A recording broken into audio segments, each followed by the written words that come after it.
Hello NEET aspirants, आज genetics का part 2 करते हैं. Which statement about mini satellite in DNA fingerprinting is incorrect. Incorrect option we have to choose. First is mini satellite consist of small DNA sequence arrange in tandem repeats. This is right. Copy number of mini satellite varies from chromosome to chromosome within an individual. This is also right. Mini satellites size is relatively consistent, typically around 10 kb. 10 kb होता है लेकिन ये consistent नहीं होता है, ये वेराई करता है. एनसीईआरटी का लाइन है, तो ये वाला जो है ऑप्शन जो है हमारा इनकरेक्ट हो जाएगा. Fourth option many satellites of high degree polymorphism resulting in varying pattern in bands. ये राइट है. ठीक है. उसके बाद main steps of DNA fingerprinting given below. ये ना हमारा पहले भी क्वेश्चन आ चुका है, तो इसे अरेंज करना है. ऑप्शन के थ्रू भी हम सॉल्व कर सकते हैं. जैसे ई दिया गया है, ई सबसे फर्स्ट आ जाएगा, आइसोलेशन ऑफ डीएनए. फिर डाइजेशन कराते हैं बाय जेल इलेक्ट्रोफोरेसिस, डी दो ऑप्शन में डी दिया है. उसके बाद सेपरेशन होता है, ब्लॉटिंग जिसको बोलते हैं. ये एनसीईआरटी का लाइन है, इसको ना जरूर से पढ़ लेना. फोर्थ ऑप्शन आ जाएगा जैसे मैंने एक्सप्लेन करा उसके थ्रू, और आप पॉज करके भी सॉल्व करने का कोशिश करना.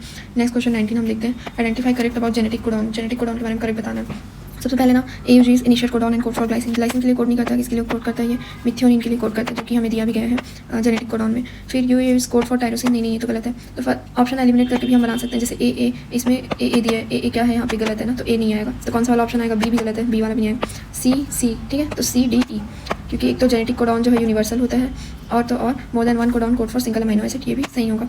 एलिमिनेट करो और वैसे ही आंसर बनाओ. मैच 1 with 2 मैचिंग करना है. तो टर्मिनेशन क्या कराता है? रो फैक्टर कराता है. तो ए का क्या हो जाएगा? 3. ए का 3 दो ऑप्शन में दिया गया है. ठीक है. फिर उसके बाद बी ट्रांसलेशन कौन कराता है? Amino acetylation, tRNA synthase. ठीक है, ये बी का 1 हो जाएगा. तो बी का 1 इसमें भी दिया, इसमें भी दिया. यहाँ पे हम सी देख लेते हैं. ट्रांसक्रिप्शन कौन कराता है? RNA polymerase. ठीक है, तो RNA पॉलीमरेज ट्रांसक्रिप्शन कराता है, तो सी का हो जाएगा 4. तो आंसर क्या हो जाएगा हमारा? Third option. ये वाला डायग्राम आपको याद है या नहीं? ये एनसीईआरटी का डायग्राम है. इन दोनों के बीच कौन सा लिंकेज होता है? 2 बेस पेयर के बीच में हाइड्रोजन बॉन्ड होता है. ठीक है, तो फर्स्ट से ही आंसर आ जाएगा. वाई अगर आप देखोगे तो ग्लाइकोसिडिक बॉन्ड.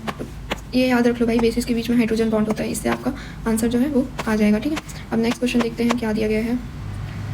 तो अच्छा, यहाँ पे आंसर ऐसे भी दे दिया रहता है, तो फोर्थ ऑप्शन हो जाएगा. ठीक. नेक्स्ट क्वेश्चन है sigmoid curve is represented by. ये तो इकोलॉजी का आ गया, पर चलो हम इसे सॉल्व कर लेते हैं. सिग्मॉइड कर्व कैसे रिप्रेजेंट होता है? ये तो जो है ना हमारा सीधा फॉर्मूला दिया गया है, फॉर्मूला बोलो या फिर इसको स्टेटमेंट बोलो, ये सीधा दिया गया है. Sexual deceit is term used in interspecific interaction. Sometime this term applies to which of the following. ये किस में अप्लाई करता है? ये भी एग्जांपल है, बम्बल बी एंड ऑफिस ऑर्किड. आप एक बार जाके इकोलॉजी रिवाइज कर लो इसके लिए. फिर match the list 1 with list 2. इसको मैच द फॉलोइंग करना है. आप इस सबको क्वेश्चन को पॉज करो और खुद से सॉल्व करने का ट्राई करो. ठीक है. म्यूचुअलिज्म क्या होता है? प्लस ए का 4 किस में दिया है? इसमें सिर्फ एक ही ऑप्शन में दिया है, मतलब थर्ड ऑप्शन करेक्ट हो जाएगा. ठीक है. और फिर पैरासिटिज्म डी किस में दिया है? 3 में. प्लस और माइनस, एक का फ़ायदा एक का नुकसान. कमेंसालिज्म एक का फ़ायदा और एक का ना तो फ़ायदा ना नुकसान. और एमेंसालिज्म एक का नुकसान एक का फ़ायदा ना ही नुकसान. ठीक है, ऐसे आप नेक्स्ट क्वेश्चन जो है वो थोड़ा सा कॉम्प्लिकेटेड हमें दिखेगा, क्योंकि predators in nature are too efficient and overexploits prey. ये स्टेटमेंट है. ये स्टेटमेंट देखो एनसीईआरटी में कैसे दिया गया है. If a predator is too efficient and overexploits prey, then the prey might become extinct and following it predator will also become extinct for lack of food. Predator अगर बहुत ज़्यादा हो गया नेचर में, तो वो तो प्रे को खत्म कर देगा, और प्रे को खत्म कर देगा उसके बाद वो खुद भी खत्म हो जाएगा, क्योंकि प्रे को वो खा रहे हैं तो उसकी वजह से वो सर्वाइव कर रहा है. इसीलिए वो जो है ना, वो उन्हीं को सेलेक्ट करते हैं जो कमज़ोर हो या जो ओल्ड हो जाए, उन्हीं को ही वो प्रे करता है. As such this is reason why predators in nature are prudent. तो यहाँ पे इसके हिसाब से आंसर क्या आ जाएगा? आंसर आ जाएगा assertion and reason both are false. एक बार आप इसको एनसीईआरटी से गो थ्रू कर लेना. यहाँ पे मैं जूम कर दे रही हूँ, अगर आप अच्छे से पढ़ पाए तो इसको पढ़ लेना. ठीक है. नेक्स्ट क्वेश्चन है consider the following 4 statement and select option which includes all the correct one. correct का बताना है. Sparrow eating any seed is not less than a predator. very correct. Monarch butterfly is highly disastrous to its predator. ये भी सही है. Nearly 25% of all insects are known to be phytophagous. ये भी सही है. Thorns are the most common morphological defense system. ये भी सही है. ये आप जाके अगर आपको कंफर्म करना है कि स्टेटमेंट कहाँ है, तो ऑर्गेनिज्म एंड पॉपुलेशन चैप्टर आप देख सकते हैं. उसमें ये पूरा स्टेटमेंट दिया गया है, जो कि याद रखने लायक है. मोर conservative and scientifically sound estimate made by Robert may place global species diversity at about. ये तो बहुत बार आपने सॉल्व किया होगा ये वाला क्वेश्चन. इसका आंसर क्या हो जाएगा? आप कमेंट में बताओ, और मैं तो राइट कर भी दे रही हूँ. Find out correct match from the following table. Correct match हमें बताना है. ठीक है. In situ conservation hotspot endemic species, ये सही है या गलत? ये तो सही है. Ex situ conservation zoological park critically endangered, ये भी सही है. Narrow utilitarian pollination direct economic benefit, नहीं, ये गलत है. ये भी किसका? बायोडाइवर्सिटी कंजर्वेशन का चैप्टर का है. इसको जाके आप अच्छे से रिवाइज कर लो अगर आपको कोई भी डाउट आ रहा है तो. ठीक है. उसके बाद हम देखते हैं नेक्स्ट क्वेश्चन. नेक्स्ट क्वेश्चन है find out correct match from the following table. In situ conservation hotspot endemic species, ये राइट है. Ex situ conservation zoological park critically endangered, ये भी राइट है. Narrow utilitarian pollination direct economic benefit, ये wrong है. क्यों पता है? नैरो यूटिलिटेरियन इकोनॉमिक बेनिफिट के लिए होता है, लेकिन जो पॉलिनेशन होता है वो नैरो में नहीं आता है, वो किस में आता है? ब्रॉड में आता है. ठीक है. तो हमारा आंसर क्या हो जाएगा? फर्स्ट और सेकंड जो है वो करेक्ट हो जाएगा. ठीक है. ये किस में आएगा? ब्रॉड में आएगा. क्या? पॉलिनेशन. ठीक है. ब्रॉड यूटिलिटेरियन में आता है. उसके बाद नेक्स्ट देखते हैं.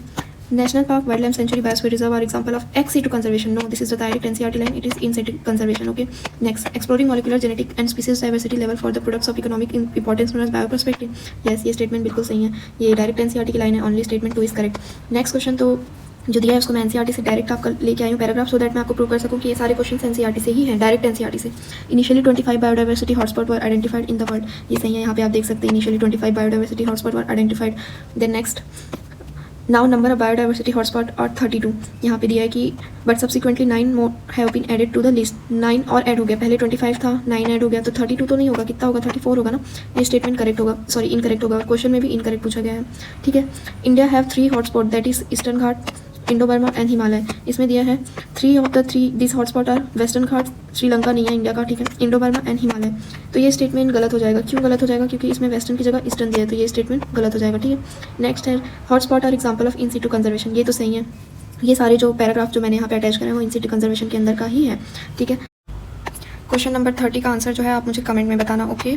Then next question is which of the following is unit of productivity of an ecosystem. याद रखने वाला क्वेश्चन है, इसको याद रख लेना. ठीक है. ग्राम में भी दिया है, कैलोरी में भी दिया है. Annual net primary productivity of the whole biosphere is, ये भी हमें याद करने वाला ही क्वेश्चन है, इसको भी याद कर लेना. ठीक है. Productivity of terrestrial ecosystem is more than aquatic ecosystem. Yes, this statement is correct. Then number of producers are more in terrestrial ecosystem compared to aquatic ecosystem. No, this is wrong. तो assertion is correct, reason is incorrect. इस ऐसे questions थोड़े complicated हो जाते हैं assertion reason, but आप ध्यान से पढ़ेंगे तो ये आपको भी आ जाएगा. Detritivores break down detritus into small particle. This process is called fragmentation. Fragmentation का correct definition यहाँ पे दिया गया है. Decomposition is faster if detritus is rich in lignin. Decomposition slower हो जाता है, डायरेक्ट एनसीईआरटी की लाइन है. तो statement 1 is correct. But okay. Next question is tropical region so greatest level of species richness because. ये देखो, ये तो मैंने डायरेक्ट एनसीईआरटी का लाइन लेके आ गई हूँ मैं, इसको पढ़ लेना आप एक बार. और tropical latitudes have remain relatively undisturbed for millions of years, hence more time was available for species diversification. Yes, this is right. Tropical environment are more seasonal.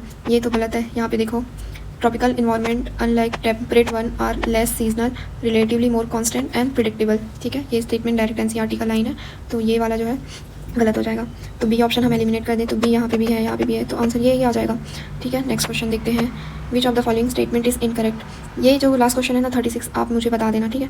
इसमें एनर्जी का मैं एक चीज़ बता देती हूँ कि एनर्जी जो होता है पहले 10 होता है, अगर 100 है तो ये 10 से डिवाइड होकर 10 हो जाएगा, फिर 1 हो जाएगा, तो एनर्जी कम होते जाता है. तो इसका आंसर कमेंट में बताना. और अगर आपको ये सारे क्वेश्चन अच्छे लगे और मेरा एक्सप्लेनेशन अच्छा लगे तो मेरे चैनल को प्लीज़ लाइक, शेयर और सब्सक्राइब कीजिए, सो दैट मुझे पता चले कि मैं और वीडियोज़ मुझे बनाना चाहिए या नहीं. Okay, thank you.